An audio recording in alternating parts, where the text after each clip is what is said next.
Cette vidéo s'adresse à tous ceux qui sont intéressés de près ou de loin par la Tariqa Kalkalia. Cette vidéo, ça va être un partage d'expérience, mon expérience personnelle avant d'avoir rejoint la Tariqa Kalkalia. Pourquoi est-ce que je vous parle de ça? Parce que je reçois personnellement, par exemple, beaucoup de messages de gens qui sont intéressés par la Tariqa. Récemment, j'ai reçu le message d'une personne qui m'a dit, voilà, moi je suis en quête de Dieu, je recherche, j'aimerais goûter à trouver un lien avec Dieu, j'aimerais trouver du concret dans ma relation avec Dieu, mais j'ai des a priori, j'entends beaucoup de choses sur la Karkaria, sur son cher. Donc voilà, dans cette vidéo, je vais vous donner un partage d'expérience, de mon expérience personnelle, et je pense que ça pourrait être utile pour beaucoup. Il faut savoir que moi, à la base, je ne suis pas du tout dans le soufisme, et je pense que je suis dans le, on va dire, dans la lignée de la majorité des musulmans de France. J'étais quelqu'un donc musulman, je participais en plus à beaucoup d'actions musulmanes, que ce soit sur le plan associatif, sur le plan religieux, etc. J'étais, on va dire, très actif au sein de la communauté musulmane. Et puis, j'étais issu d'une famille qui est aussi très pratiquante, une famille amazigh marocaine qui était très pratiquante, etc.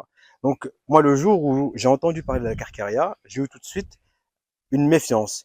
Pas la méfiance de la Karkaria en tant que telle, mais une méfiance du soufisme de manière générale. Puisque j'étais, on va dire, j'ai grandi dans un islam français qui est, disons-le, plutôt salafisé, plutôt wahhabisé. Et donc, on a peur du shirk, on a peur de plein de choses comme ça, alors que c'est juste qu'on n'y connaît pas en grand chose, on ne sait pas vraiment définir le shirk. Et c'est ce que je me suis rendu compte, c'est ce dont je me suis rendu compte par la suite. Et donc, on remonte, on était en 2015, donc en 2015, je venais de me marier, alhamdoulilah, etc. J'étais diplômé, donc j'étais parfaitement inséré socialement en France. Je suis diplômé d'un master 1, d'un master 2 en marketing mobile, marketing web, etc. J'avais commencé à travailler, j'étais cadre en entreprise, etc. Donc j'étais parti, on va dire, pour faire une carrière dans le monde du travail, parfaitement inséré, etc. Et en phase avec ma religion. Et donc, on est fin 2015 et j'ai un ami qui vient et qui me dit voilà, moi je compte aller à Nador, il y a un shir là-bas qui donne la lumière. C'est un soufi, c'est du soufisme, etc. La première chose que j'ai eue comme réaction, c'est de le mettre en garde. Je lui ai dit écoute, fais attention parce que moi, de ce que j'entendais sur le soufisme, c'est très bizarre, c'est des égarements, c'est de la mixité, c'est des choses qui sont contraires au shara, contraires aux lois islamiques. Donc la première chose que j'ai eue, c'était un rejet. Et ce rejet-là, c'est pas un rejet de la Karkaria en tant que tel, encore une fois, c'est un rejet du soufisme d'une manière générale. Pourquoi?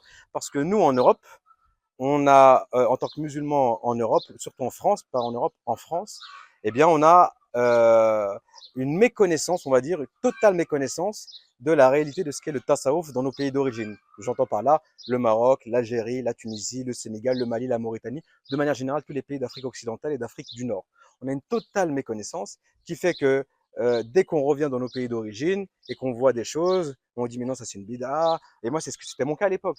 À l'époque, je me souviens, je rentrais quand je venais au Maroc, je voyais mon grand-père qui priait en sade, les bras le long du corps. Je disais non, c'est une bid'a, on doit prier comme ça, etc., etc. Et donc, on a tous, en tant que musulmans en France, une parfaite méconnaissance de la réalité de ce qu'est l'islam dans nos pays d'origine en Afrique. Et cette réalité, je m'en suis rendu compte justement à ce moment-là. Pourquoi? Parce que lorsque on a commencé à me parler du soufisme, je me suis dit, mais pourquoi Qala Allah, Qala Rasoul? Sous-entendu, les soufismes, ce n'est pas Qala Allah, Qala Rasoul, ce qui est absolument ridicule en soi. Et donc, la réaction que j'ai eue, moi, lorsque mon ami m'a dit ça, j'ai mis en garde et il m'a dit, bah, écoute, moi, je vais aller voir ce que ça donne et je verrai au retour. Je lui ai dit, très bien. Donc, il est parti. Moi, j'étais à Agadir, il est parti. On s'est retrouvé euh, en France. Et lorsqu'on s'est retrouvé en France, il portait cet habit multicolore que portent les Karkaris, ce qu'on appelle donc la muraqa. Donc, j'ai interrogé, je lui ai dit, mais attends, c'est quoi le truc? Il m'a dit, franchement, c'est incroyable. Vraiment, j'ai pris la bay'a là-bas avec le cher. Dès que j'ai pris la bay'a, j'ai vu une lumière, je la vois dans mes prières, je la vois dans mes adkar, etc. Et moi, comme beaucoup de musulmans, en réalité, et je pense que c'est la majorité silencieuse, comme beaucoup de musulmans, j'ai été interpellé. Je me suis dit, mais attends, là, il ne me parle pas simplement de pratiques qui diffèrent de l'un à l'autre. Là, il me parle d'une expérience vécue. Il me parle qu'il a vu quelque chose, il me parle qu'il a goûté quelque chose, une expérience vécue. Et moi, en tant que musulman de France, ça ne veut rien dire pour moi, parce que dans ma tête, en tant que musulman français salafisé, ça n'existe pas des expériences vécues en tant que telles. Les miracles, etc.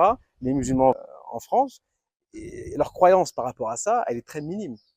Donc, moi, la réaction que j'ai eue, et je pense que c'est une réaction que tout le monde devrait avoir, c'est une réaction de curiosité. C'est là, je me suis dit, attends, qu'est-ce qu'il raconte? Attends, est-ce que ça existe déjà ça dans l'islam? Donc, qu'est-ce que j'ai fait? J'ai commencé à faire des recherches. Et quand il nous en a parlé, on était plusieurs. On était entre amis, on faisait un resto, il nous a dit c'est incroyable, moi j'ai fait ça, j'ai vu ça, j'ai vu ça, voilà comment ça s'est passé, il nous a fait un partage d'expérience. On était plusieurs, on s'est regardé, on s'est dit mais c'est bizarre, il y en a qui y croyaient pas, etc. Moi j'étais curieux. Je me suis dit je vais voir est-ce que ça existe déjà dans l'islam.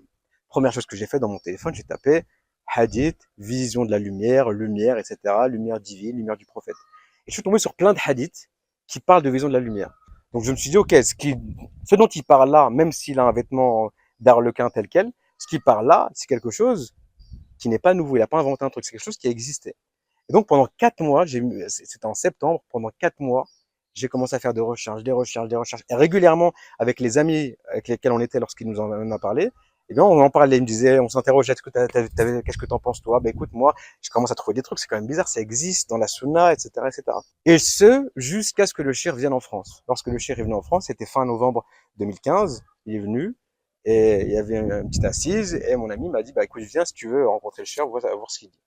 Je suis venu, j'ai observé les choses, je me suis dit, j'avais une appréhension, je me suis dit, attends, c'est quand même des soufis, c'est bizarre, donc tout cet univers qu'on se construit en France, eh bien, j'étais dans cet univers-là, je me suis dit, c'est quand même bizarre, etc. Avant, de petit à petit, en l'écoutant, en écoutant ses dolos, en parlant avec les disciples, etc., bah, je me suis rendu compte que ça avait du sens. Et donc, la dernière étape qui me restait, c'était l'étape de demander à Allah Azza wa Jal. Je me suis dit, là, on parle de quelque chose qui impacte directement ta religion. C'est un choix que tu vas faire qui pourrait être un choix qui va impacter ta religion, soit positivement, soit négativement. Peut-être que je me trompe, peut-être que, en fait, c'est n'importe quoi ce truc, mais peut-être que c'est vrai. Donc, dans les deux cas, il faut que j'interroge mon Seigneur. C'est ce que j'ai fait. Avant de décider d'aller plus loin, je me suis dit, je vais faire une salat istikhara. J'ai fait une salat istikhara. Le soir même de la salat istikhara, en priant l'achat, eh bien, j'ai vu cette même lumière dont il parlait sur mon tapis de prière pendant que je priais en état d'ablution, donc parfaitement dans les règles de l'art, on va dire.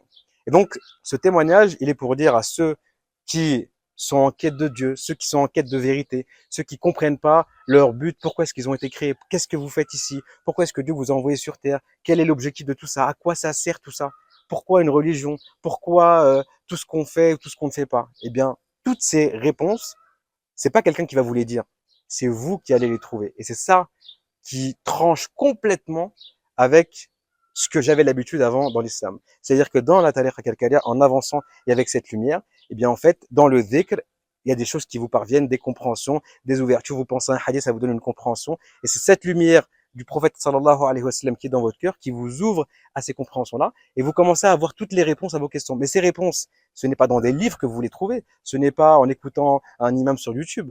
Vous les trouvez en vous-même dans le dhikr. Et que lorsque vous les rapportez au cheikh, bien en fait, le cheikh va vous les éclaircir, va vous les expliquer et va vous les justifier par le Coran et par les hadiths du prophète sallallahu alayhi wa sallam. Donc je m'arrête sur cette expérience, j'espère que vous aurez été profitable.